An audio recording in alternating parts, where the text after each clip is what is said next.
What if I told you that Summon Skull made a guest appearance, and this isn't going to be the only time you're going to be seeing him this format? Make sure you smash the crap out of that subscribe button so you guys don't miss out on more content. So we have your Refined Gaming 1 p.m. case tournament breakdown, and this baby capped. All right, like they were running a free case tournament this month or actually free events all month long in celebration of their anniversary of the store. So let's give it up, everybody. Refined Gaming out here breaking that anniversary and celebrating with their players with Supreme Darkness for a major case tournament. Now your breakdown for this event is very, very interesting. We don't have all the list for this because some people want to keep their list private, but we do have a chance to see how, this meta was breaking down. I kind of give you an idea of what to expect kind of going forward out here. So your top 8, we have 3 Fiendsmith Ryzel decks. Now, I'm actually kind of surprised about this. The Mitsurugi deck is supposed to be the superior version, but we only have 1 of those in this top cut. We have also got only 1 pure Ryzel in this top cut as well, which tells me, contrary to what people are kind of throwing around out here, good news. Even though that's a lot of Ryzel variants, you are starting to see that shift around of the engine and actually see some cool developments with this. But once again, we still kind of see that same problem that we had out here with the Fiendsmith cards being a little bit too good. But we did have a Fiendsmith Primite deck make the top cut, and we will get the chance to talk about that list here in a little bit, which is really, really freaking cool to see. There was a Memento deck that did top this event, which I do not have the list for. I can't wait to read where's the Memento list, Robbie? Duelist one to keep it quiet. All right. The only things that we know was Memento was present for the event and in the top cut, which is not surprising. And we also had a Malice challenger stepping into the arena out here, which is really, really interesting to see how that deck really didn't look like it performed all that well for this event. Which, we are in Supreme Darkness now. We're in the very early stages, kind of creeping on around out here, seeing what this meta is going to give to us. And from where I'm sitting right now, I'm a little bit intrigued, actually. I'm looking forward to seeing how this meta will kind of develop itself. But, just on the scraping early surface out here, Ryzel looks like it's going to be taking a very strong lead in these events. And, obviously, pure Ryzel is far from dead. Yeah, who would have guessed that, right? So let's pass it on over so you guys can take a look at what's going on in this meta. So starting things off here, we have a Fiendsmith Ryzel list. Now, this is pretty much going to be your flavor of build kind of going forward out here. I'm not going to say that I'm not surprised to be seeing that this deck is performing so well, but if you're kind of out here looking around, you're like, what kind of cool innovation is the Fiendsmith Ryzel deck going to bring to us? The answer is, nothing, honestly. In terms of, spice, it's going to be a little bit low on the chart. So, you're still maximizing on these, still going with this, still do see all of your Ryzel variant numbers are still going to be floating very, very strongly. In terms of interesting little things right now, I would say the 2 Fiendsmith track is a little bit interesting. You had a few people kind of bouncing around on those ratios, deciding what they wanted to do with this. Of course, Meow's down here, leaping into action, being that kind of little saving grace for this deck. Especially, with the low Malice count that you saw for this event. I don't think Meow's really kind of got its mileage that it was expecting from players. But nonetheless, they were still dedicating to this. Also kind of proves, Perulia, well, last format, the card was extremely good. You kind of see that little bit of a shift around here in this meta where maybe it's not going to do quite all that well. I also see here, well, hi there, Typhon. How are you? Poor little guy. Not going to be doing the greatest out here. I still think that this is a good tech choice, honestly. Ooh, oh, there he is. There is the man, the myth, the legend himself. Now, I saw another build show up that was just dedicating to playing the Summon Skull. They actually were not playing the White Dowston, which I was kind of questioning, in the case of why are we just playing the Summon Skull and we're not dedicating the slot to the White Dowston as well.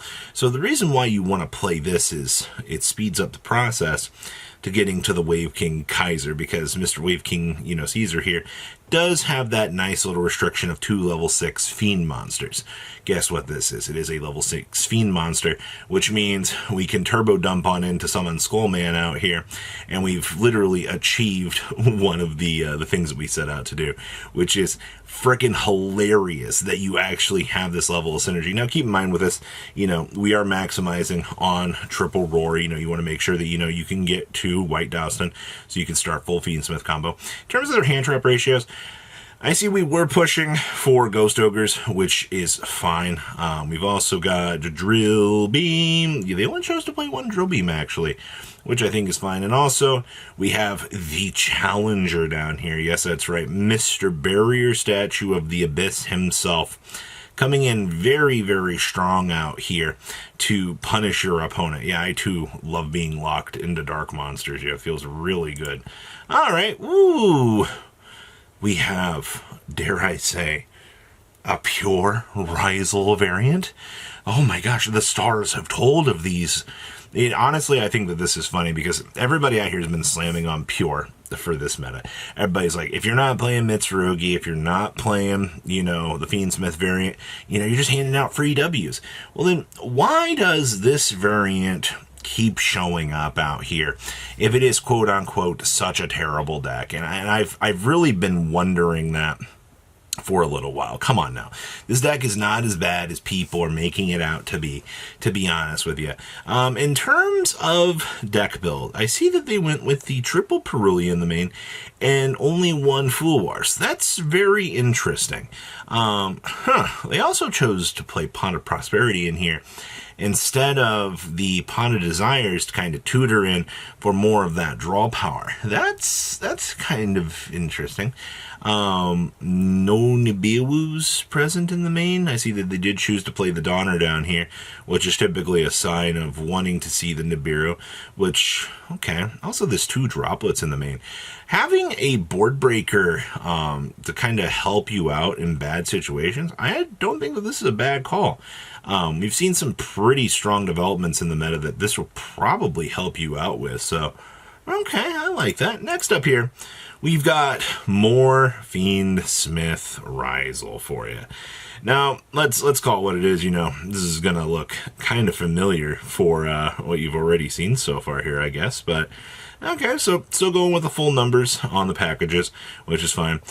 This build chose to play 1 talents in the main. I'm going to be honest with you. I like the 1 talents. I understand that it can feel a little bit sacky at certain points, but that's okay. There's nothing wrong with having a card that, when it does show up, it's incredibly good. It's not like you don't have triple copies of Thrust in this bad boy to actually tutor you into those options to make things easier for you. I mean, that's why we choose to play Thrust. It's to make cards like this incredibly good, or, to get to one of these 2 blowout cards, tell your opponent to get good. We are also bringing in the additional copy of the TAC talents as well. So it's not like you don't have the additional copy present if you want to see it. In terms of that, that's good. Also, hey, look, once again, our dear old friend Meow's out here making those rounds, kind of once again showing us, hey, we can actually do relatively well out here. This build actually main decking the Nibs, which I think is a good choice, just to kind of see how this meta is going to develop. And there it is, the Twins of the Eclipse. Also only playing 1 variant of this, which is fine. I mean, you're playing more of the put-together build, so I can understand that. And then we've also got Malice. This is actually interesting because this build chose to not play any of the new template skipper, which I'm not a super big fan of that. They also went with the triple Chessie Cat, which I think is fine. Obviously, if you're not going to dedicate a slot to the new template skipper or whatever it is, I guess maximizing on the Chessies works out. Because the thing with the Chessie Cat is it has to be the extra name. Now, obviously, once we get into Alliance Insight, you're going to see this deck get turned upside down. You're going to see this deck turn into another creature. But it also does kind of I guess does kind of hold true, that the Fiendsmith cards are kind of as ignorant as you kind of imagine them to be. And the fact that they are holding up on their resilience out here is also very, very interesting. I definitely didn't expect to see the long-term holdout here for this stuff, but it looks like it's doing its job. You can also thank your new boss monster out here, or I guess your returning boss monster, Mr. Nightmare Griffin, kind of helping things out here and doing its thing. So, a very interesting breakdown on the meta. I definitely like what I'm seeing out here in the very early stages of this meta, but it's going to take some work. So what do you guys think? Please, leave a comment down below. Tell me what you guys think, and I will see your beautiful faces back here during the day, guys. Patrons, thank you.